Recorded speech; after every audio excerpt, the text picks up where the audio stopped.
With our increasingly complex and hardening technical defenses, the greatest variable is the human.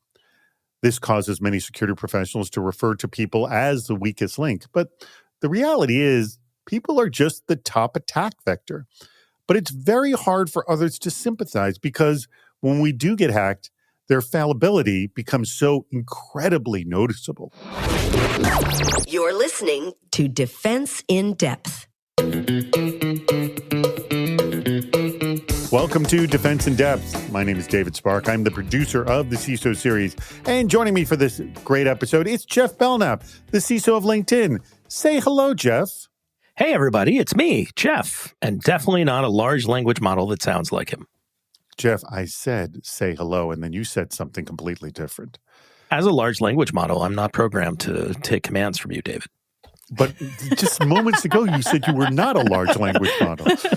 What is it, Jeff? Error does not compute.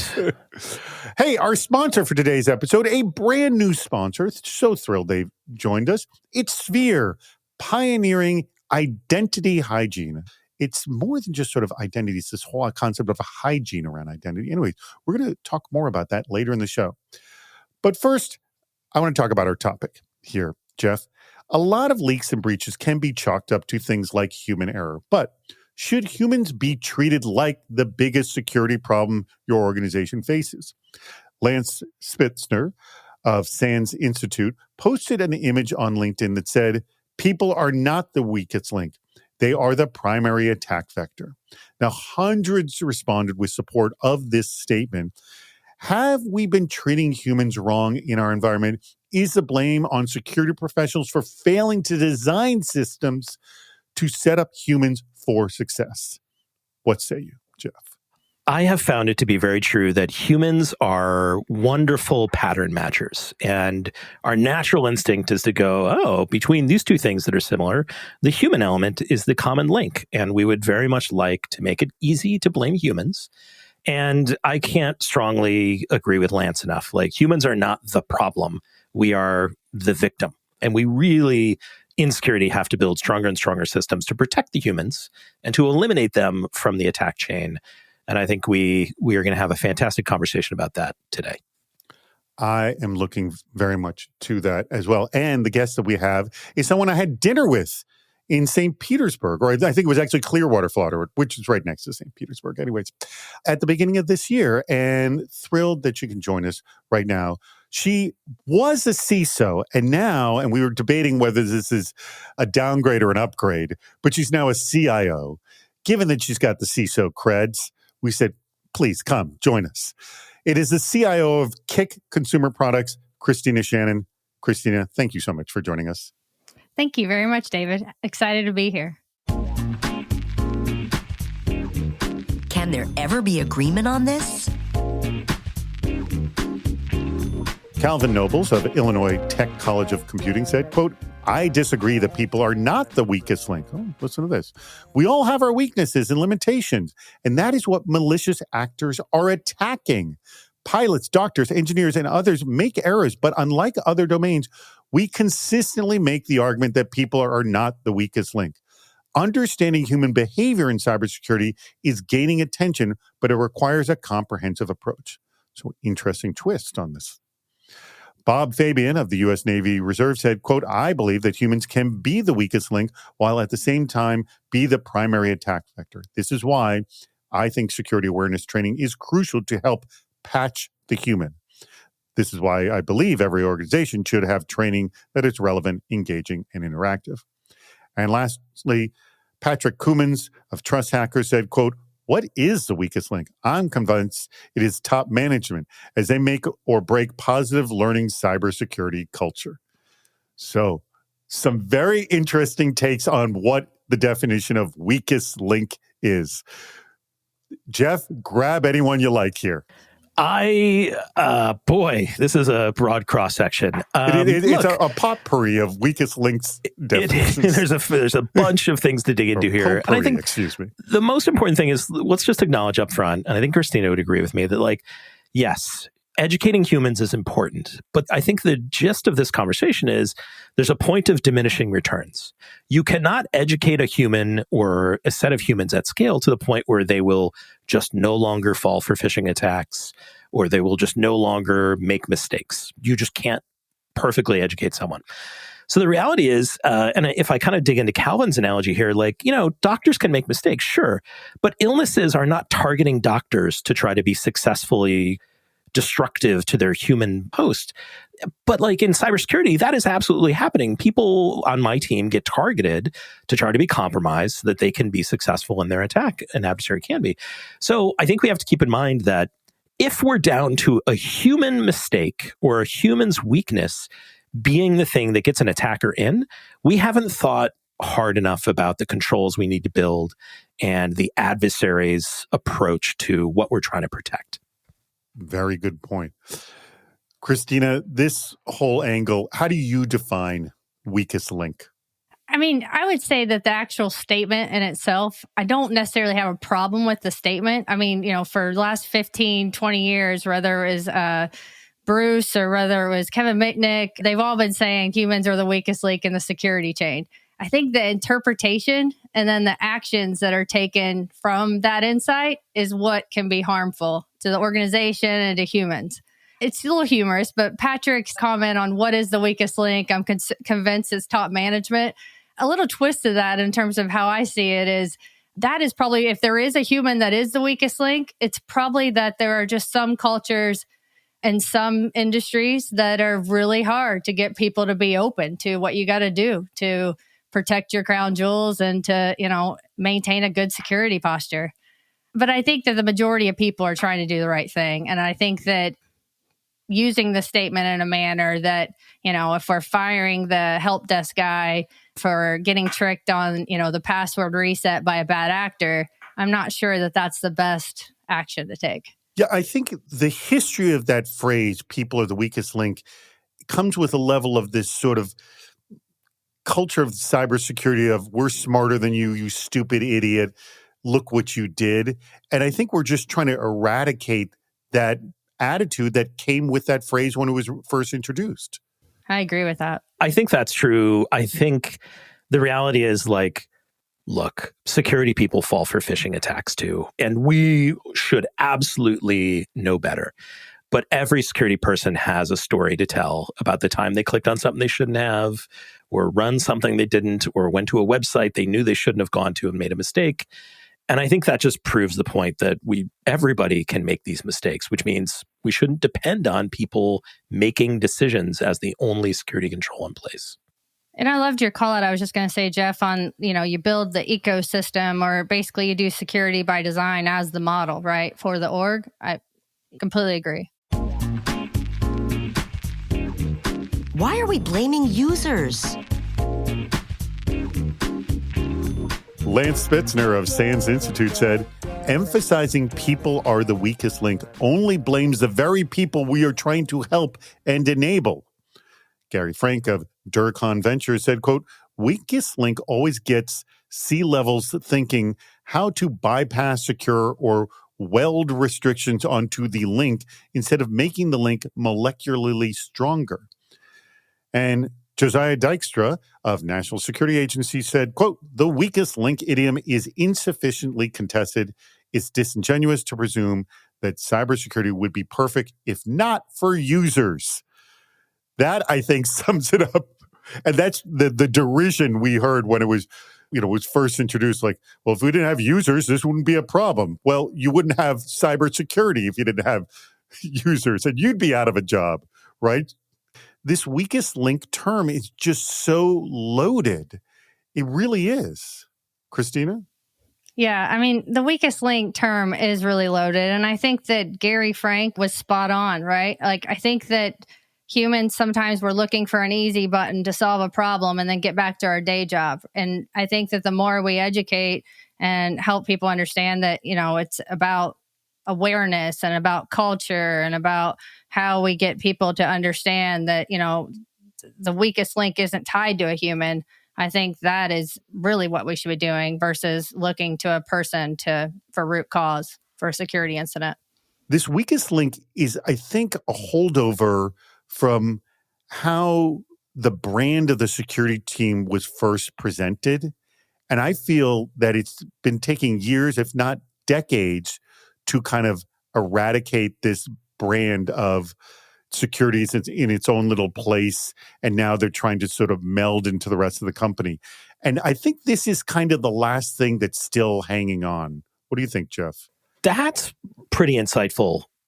In the early days, so to speak, and we'll just assume that, 2 or 3 years ago, but in the early days, humans were really a weak link because everything you did to attack a human was novel, right? There was still plenty of people attacking systems and routers and back-end infrastructure. I think it is definitely a holdover from an earlier time, and we sort of have not fully retired it yet. I also think there is some positive in this. It's a very positive sign that now humans are the weakest link.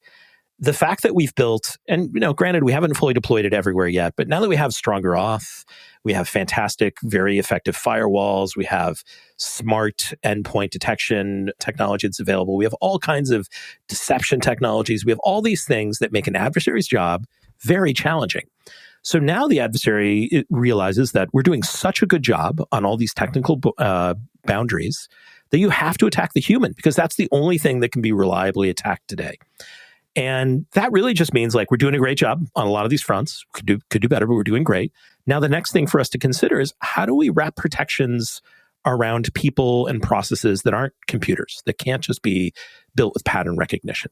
I think you made a really good point in that the humans weren't, I think, the top attack vector many years ago. And I remember interviewing a hacker at B-Sites who was part of a hackathon. And he actually had won. He was one of the big winners. And I asked him, well, what's the difference between hacking now and 10 years ago? And his big answer was, the amount I know about you is so much more. And I think the reason it wasn't the weakest link is they just knew so little about their targets. And now, what don't they know, Christina? Well, they just a quick visit on LinkedIn or Facebook or any of the social media sites pretty much give you probably at least half the information a bad actor would need to know.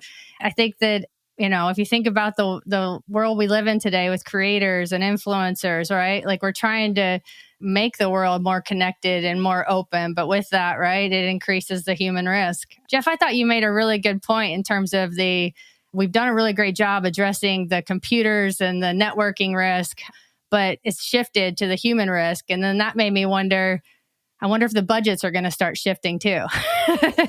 Right? We'll see. We'll see. One can hope. I want to tell you before we go on any further, talk about Sphere. And this is actually the fact that we're having this conversation about individuals, because Sphere deals with identity. And there's a lot of talk in the cybersecurity community about identity, especially about how identity is the new perimeter. But most organizations have very little control over the identities, accounts, and groups in their environments. See, the problem is that many security tools are great at discovering these assets, but the task of remediating them is left to the organization's security team. Generally, this is a painful manual process that can take days just to determine a small handful of owners and is usually overshadowed by other more pressing issues. As people join the company, leave the company, or switch roles or responsibilities, these problems only persist and they compound.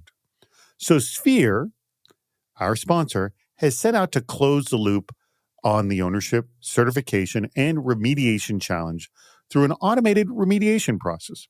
By working with the IAM and PAM solutions organizations already have in place, the Sphere board platform automates discovery and remediation on an ongoing basis to help organizations achieve a sustainable state of identity hygiene. You want your identities to be as clean as possible because we know it's rare that happens. So learn more on how to actually do this over at sphereco.com. That's Sphere, SPHERECO.com. Sphereco.com. Check it out. What kind of experience do you need? Tim W. said, quote, any security initiative that does not consider user experience is bound to fail. We must find ways to make security a seamless, integrated capability that isn't a roadblock, but an enablement feature. And Ulf Wallenweber of Deutsche Börse said, efficiency, automation, and usability. Some things I like to emphasize to provide actionable and tangible added value.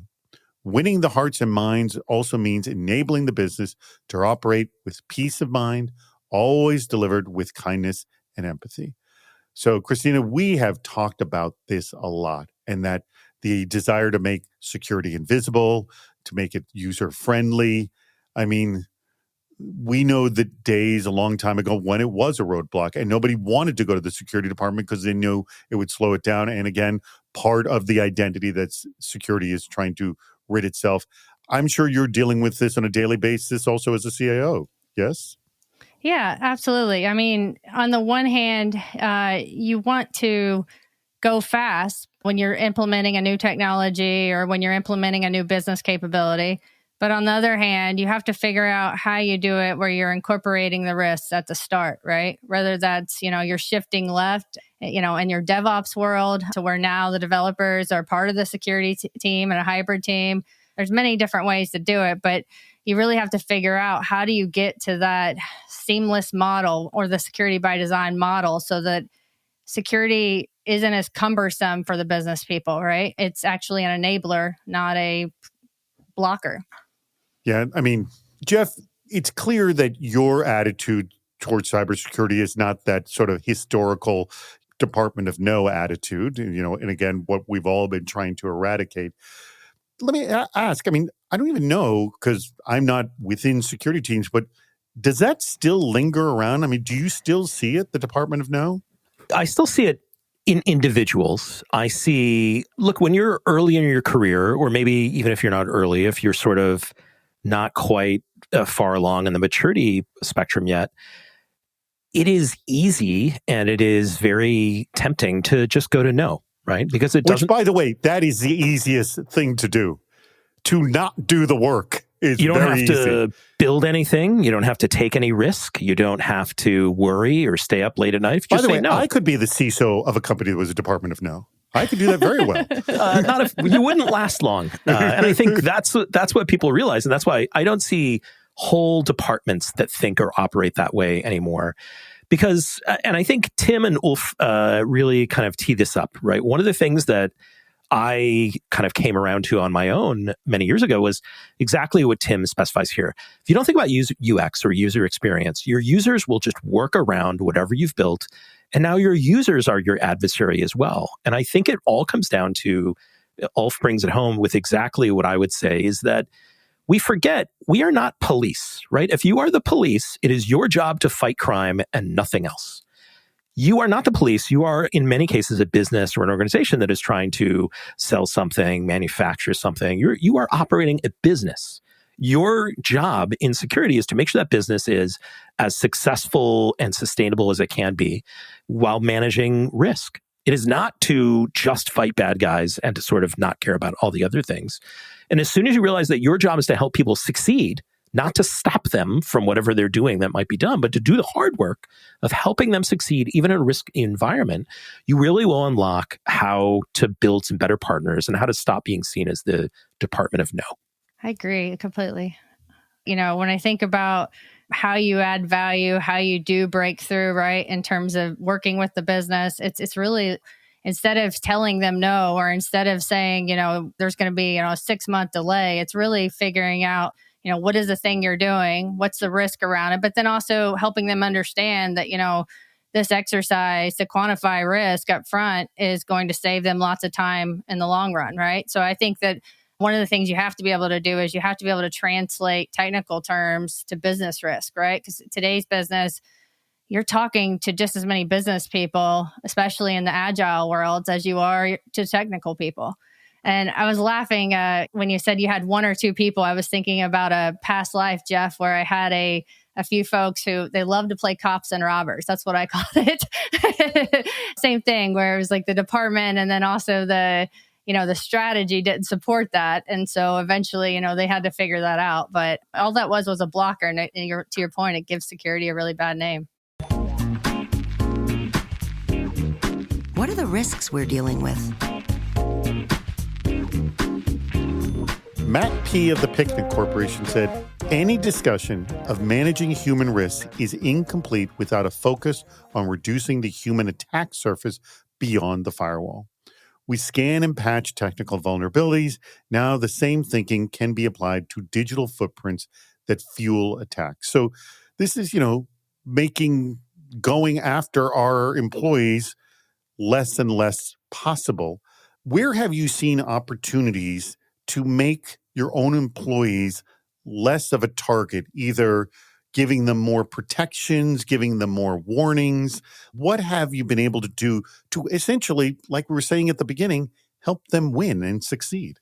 There's a number of things that you can do to help them win, right? Like from the standpoint of a security awareness, you can institute or put in place security champions. And these aren't even technical people. These are folks that really they're a liaison to the business that helps the business understand, the risk to their important assets. And then, they're also helping the business go fast.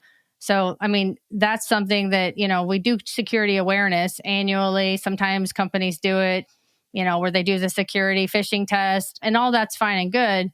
But I think we just have to continue, to Matt's point, to put more emphasis on how do we educate the human? How do we enable the human to enter a secure environment up front?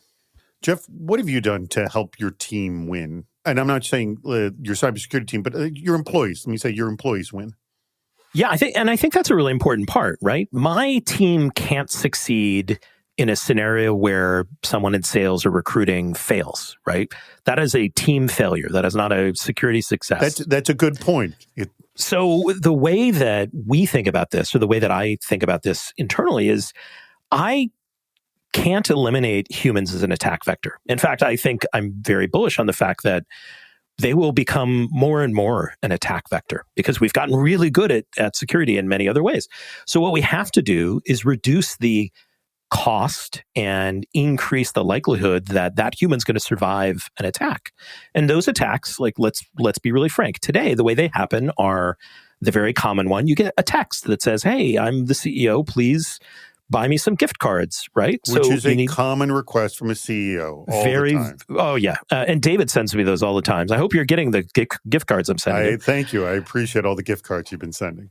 But that happens a lot. The other things that have been wildly successful, without naming any recent names, because frankly, it doesn't matter. It will, whatever name I name now, if you listen to this podcast a year from now, there'll be somebody else, where they call up somebody and they say, "Hey, this is the help desk. There's been a problem with your account. Why don't you tell me your password?" Fell for one of these. And it's awful and it makes you feel terrible. But here's the thing. Those things are, I don't want to say fully preventable. So I'm going to say preventable with an asterisk after them, but they're very easy to make frustrating or straightforward in that if you use passwordless or a FIDO2 type password scheme, you literally can't give your password away because there isn't one. It also makes it very, very difficult to phish. There's ways to increase the cost of these attacks, certainly not prevent them wholly, but you can make it very difficult for someone to be targeted in a way like that would give away the keys to the kingdom. I think there's also, you've got to update your thinking about your 2FA so that it's more modern. You've got to update your thinking about access and access controls to things so that you don't go, well, Christina's, one of us, so she should just have administrative access to everything. You should go maybe Christina doesn't need administrative access to the virtualization environment or VMware or Kubernetes or anything like that. Just domain admin everywhere. And log and get your email at Christina-domainadmin at whatever, right? So we have to start really thinking about these controls and how humans get attacked and upgrade them. As long as we're also doing that in conjunction with education, I think we're headed on the right path. When I was in Nashville, I heard a great quote, and it was a variation of, you've heard the line of, you don't need to outrun the bear, you just need to outrun the other guy who the bear is going after, which I've never liked that because it says, oh, you can lose, but I'm not going to lose. And security is a cooperative sport, so I don't want to outrun my partner, right? But so the quote that I thought was interesting, which still has the same end result, I'm sorry I'm forgetting the name of the person. I even asked him, may I quote you on this? And now I'm forgetting his name. But he said, a criminal's plan B is plan A with somebody else, which I thought was a good thing. If they can't get you, they're not going to keep fighting to get you unless you really are a very specific needed target, which is often rare unless it's a nation state attack that has a specific objective. They're going to move on and do the same thing with somebody else, which is not the same thing as I just want the other guy to get screwed over. It's just more of, let me protect the environment I've created. Christina, your philosophy, I'm hoping, is not, letting the other person get eaten by the bear. No, not at all. So I'm pretty scripted anymore. When I join an organization, like, I make it known up front that we're going to do MFA anywhere, everywhere. We're going to make sure we have, 90-95% of our assets accounted for, especially laptops and servers. And we're going to do EDR or MDR with having a guaranteed SLA from one of these big forensics firms, right? To me. And then the other thing is we're going to make sure we can recover from a backup.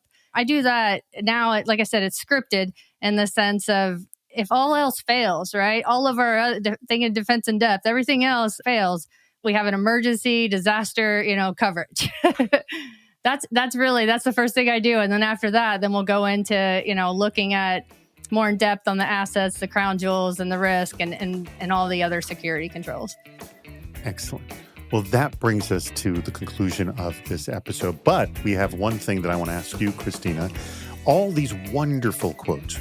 Was there a quote that was your favorite, and why?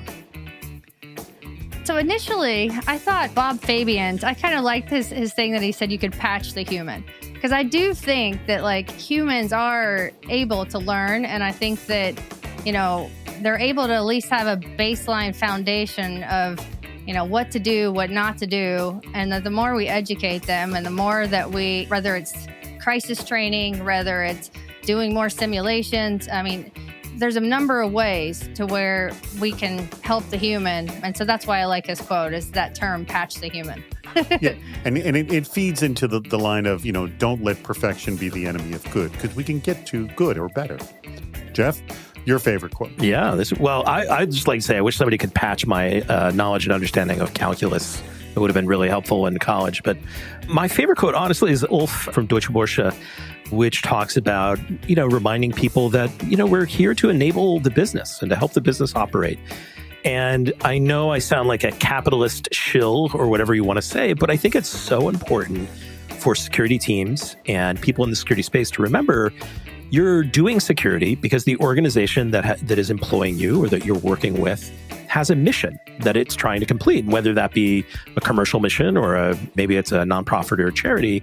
You're trying to help the organization be successful, and you're not actually helping them if you just say no to everything. And if your only solution to managing risk is to not take the risk, you're not actually helping.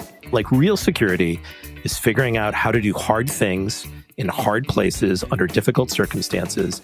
That is where we're moving ourselves forward. And that's what we come to do this for. Awesome. Well, that brings us to the very end of the show. Thank you very much, Jeff. Thank you very much, Christina.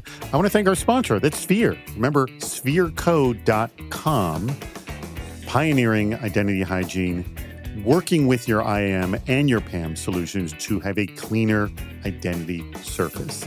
Check them out again at spherecode.com.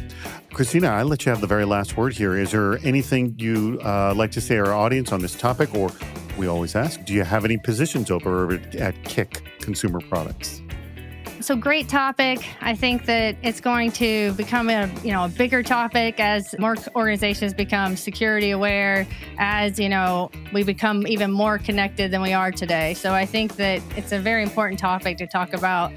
How do we evolve? How do we help our organizations evolve, our security teams evolve? So thanks for having me. And yeah, by the way, I am hiring. I have a few open roles that are reporting actually directly to me. And then we have several roles. So check us out.